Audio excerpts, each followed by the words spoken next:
Saudari-saudara yang terkasih di dalam Tuhan Yesus, marilah kita berdoa. Doa yang diajarkan oleh Tuhan Yesus sendiri. Dalam nama Bapa dan Putra dan Roh Kudus. Amin. Bapa kami yang ada di sorga, dimuliakanlah namamu, datanglah kerajaanmu, dan jadilah kehendakmu di atas bumi seperti di dalam sorga. Berilah kami rezeki pada hari ini, dan ampunilah kesalahan kami, seperti kami pun mengampuni yang bersalah kepada kami. Dan janganlah masukkan kami ke dalam pencobaan, tetapi bebaskanlah kami dari yang jahat. Ya Roh Kudus, hadirlah saat ini untuk memimpin dan membimbing kami dalam membaca firman Tuhan Yesus dan merenungkannya, sehingga kami dapat mengerti maknanya dan dapat kami laksanakan dalam hidup kami sehari-hari di tengah masyarakat kami. Pembacaan Injil Matius pasal 9 ayat 27 sampai dengan ayat 31. Peganglah janji Allah. Sekali peristiwa, ada dua orang buta mengikuti Yesus sambil berseru-seru, "Kasihanilah kami, hai anak Daud." Setelah Yesus masuk ke dalam sebuah rumah, datanglah kedua orang buta itu kepadanya, dan Yesus berkata kepada mereka, "Percayakah kamu bahwa aku dapat melakukannya?" Mereka menjawab, "Ya Tuhan, kami percaya."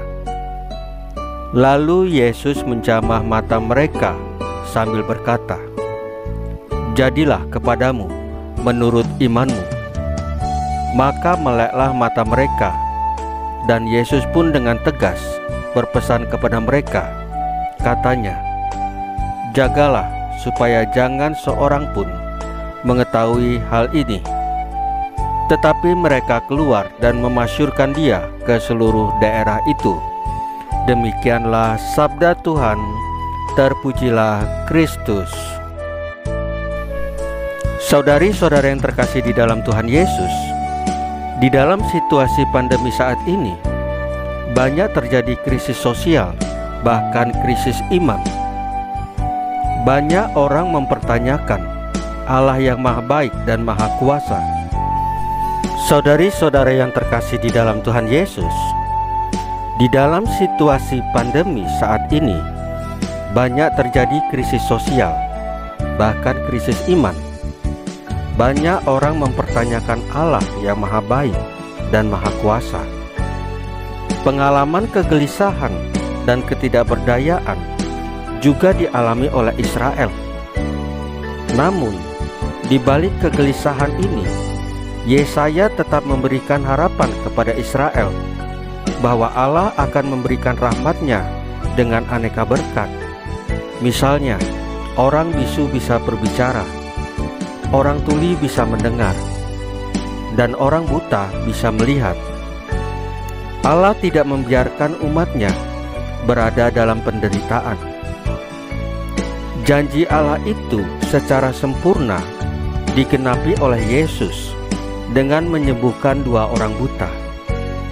Peristiwa penyembuhan tersebut bukanlah sekedar sebuah mukjizat, melainkan suatu pengalaman iman bahwa kepercayaan kepada kehendak Allah di dalam Yesus itulah yang memberikan kesembuhan dan kedamaian bagi si buta, sehingga mereka menjadi orang-orang yang memuliakan Allah.